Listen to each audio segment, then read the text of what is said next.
Hey everybody, welcome back. Taking a look at a Game Boy player today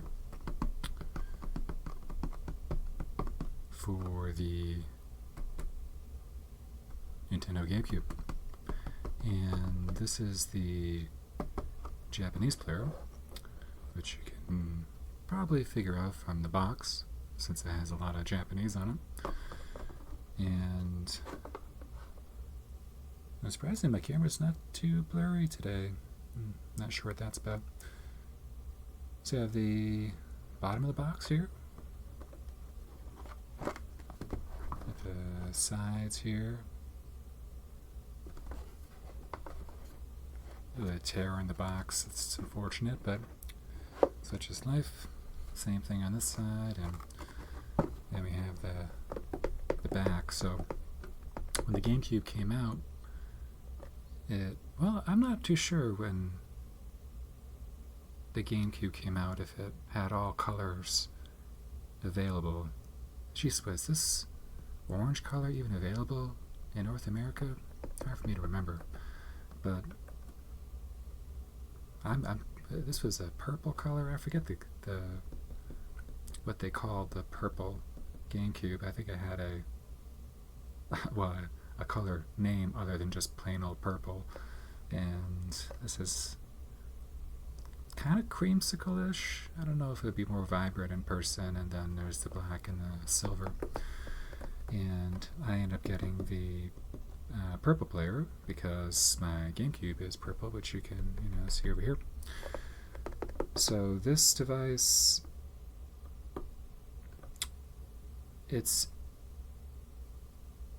not region free because the disc is a Japanese disc, but it does play advanced games from any region. So all my Game Boy Advance games, they're North American games, and they play just fine in this. I don't have any Japanese Advance games, but I assume they would because my Game Boy Advance player and GameCube are Japanese, so it'd be very unusual if they didn't work. So go ahead and put this over here for now, and we'll take a look at the disc here. So this doesn't come with a sleeve like the other Japanese games because it comes in a box. So this would have been in the box. I've already taken it out. I didn't want to open the box up. Let's see if I can open this without making a lot of noise here. That's not bad. So here we go. There's the disc. 2003. Jeez, is that right? I guess the GameCube came out in 2001? I have the box in another room, but I didn't bring it in here. So much like the other games we looked at, Sunshine and F-Zero and what have you, they all seem to include this insert about how to properly clean your discs. So again, wipe away from the center. I don't recall ever seeing anything like this in any of the games I purchased in North America. So nice a reminder to people to clean their discs and also do it properly. And it does come with a booklet here. I don't really know what's in this booklet. I don't know if I looked at it before. A lot of Japanese, of course. So let's take a look. Not that I can read any of this. And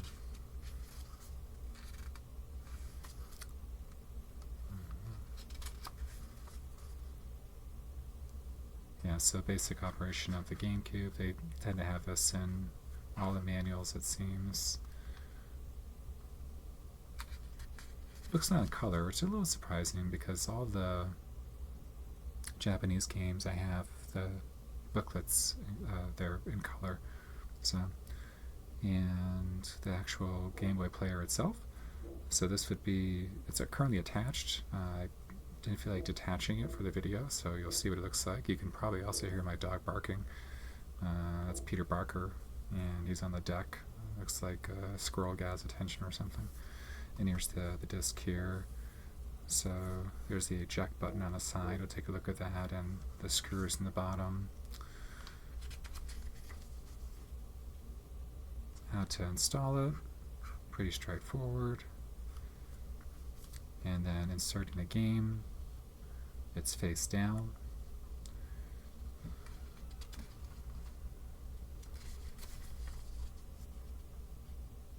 Turn this on. I don't even know what's going on here, what they're talking about. They're opening it up, maybe just to eject the game, I'm guessing. Eject the disc, excuse me. Because, yeah, you want to, you put the game in, then you put the disc in, and then you power up the GameCube, and then it lands on this splash screen of sorts for the Game Boy. Actually, that's probably the Game Boy boot up scene sequence. It's been a while since I've played it, just a Game Boy by itself. And then you're playing the game on your TV. So I think I mentioned in the last video that when I got this, I was really excited. I enjoyed playing my Game Boy Advance, and I figured I would play this, the Game Boy Advance games on my TV, and it'd be really cool. And it was cool for the first like 10 minutes. Then you're kind of like, okay, I'm playing this game on my TV using my GameCube, and at the end of the day, I'd rather just be playing my GameCube games. So I pretty much had my Game Boy Advance, and I'm in the bedroom or the couch or something. And when I was in front of the TV, I really didn't have much interest in booting the game up. So I didn't get as much use as I expected, but it was pretty cool to have at the time. So there's the different games they can play. Maybe? Jeez, I only play Game Boy Advance games on it. They have a Game Boy Color game here. And original Game Boy. Maybe this plays all of them. I never bothered to check, honestly. I'm not sure what's going on here. Maybe just like basic controls. And we're getting pretty intense. Man, those are the days, huh? Cables everywhere. And this is some type of camera device. Jeez, it's been around. Yeah, so Game Boy Color, Advance, Light, Pocket.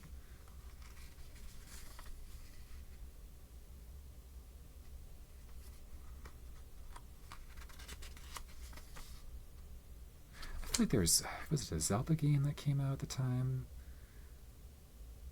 I can't remember if it was a Game Boy game or a GameCube game, maybe like a hybrid game, but there was like a vocal minority of people just complaining about, I gotta buy all this gear now to play this game, and it's like, well, you don't really have to, right? I mean, no one's forcing you to do it. Okay, yeah, so pretty cool. I'm gonna go ahead and put this in here properly. There's my little insert. There's I'm struggling here. There we go. Bent corner. Oh no. Okay, let's go ahead and put this over here. And I don't know if I have enough room here to actually look at the GameCube. I probably should have tested that, but a little too late. 8 minutes and 42 seconds into this video, so I'm not restarting it. Alright, so here's the GameCube. I'm sure we all know what these look like.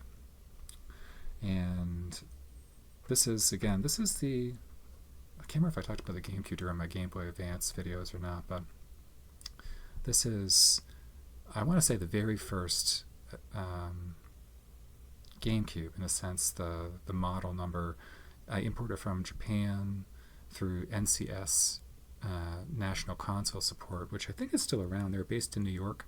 I haven't bought anything from them in 20 years or so, but they were selling these, and I ended up buying the Game Boy Advance, the Game Boy Player from them as well. I'm pretty sure I bought the Ethernet adapter, Fantasy Star Online 1 and 2. I had one and 2. I had the giant keyboard controller. That's all been sold, but I still have the actual GameCube and the Game Boy Player. So what's cool about this GameCube is if on the back here, slip it around. So there's this red button. It's very inviting to press it. This I feel it is. So there's a bright red button on the back here, and has a nice click to it as well. And so this is a modded console, but it's not modded for like bootlegs and what have you. It's strictly a region switch. So since this is a Japanese console, when it's not depressed, it is playing Japanese games. So you put your Japanese game in, push power, and you're playing it. And for most games, at least the ones that I have, as long as it's not really a story-driven game, like you can navigate the menus fine, and a lot of times, like there'll be menus and what have you in English anyways. So this will be playing the Japanese games, and then when I want to play my North American games, I could just press this in, and now it's a North American switch.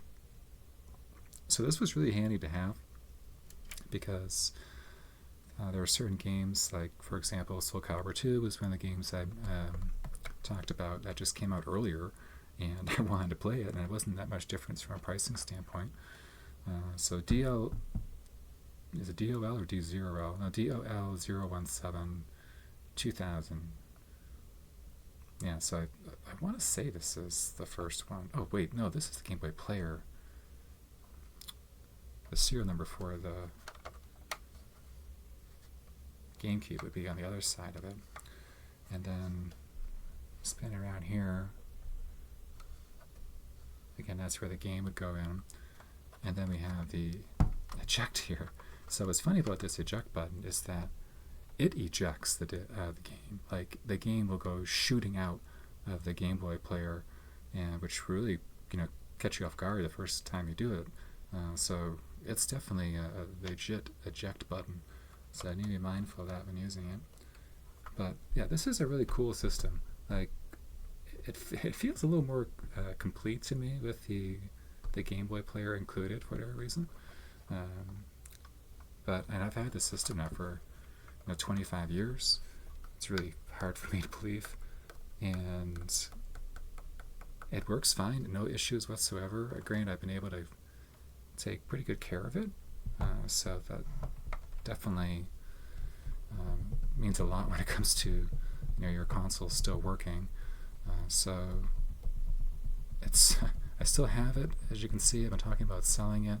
I took pictures of it, and then I had a bunch of stuff coming up in the summer, and I didn't want to get bogged down with potentially packing it up and shipping it, just because that does take some time to do. And I had company coming up, it seemed like every other week or so this summer, and then recently had like a live event last week, and ended up having to travel several hours someplace unexpectedly. And I think the coast is clear when it comes to actually putting this in a marketplace. I'll probably try local first, and this way I don't have to worry about packing it up and shipping it, because shipping anything in Canada is very expensive. And I'd rather do like a meet in person. I've sold systems in persons before. I used to have a Neo Geo AES system. I had an MVS cab at one point, and I sold my Saturn in person, my Halo Xbox, and as long as you're showing up at like a public place, I'm usually pretty comfortable doing those sales. So I'll attempt that first, see if there's anyone in the area that is interested in a Japanese game, GameCube and a Game Boy Player, along with a few games. If that doesn't work out, I'll just put it online and sell eventually for sure. So anyways, thanks for watching.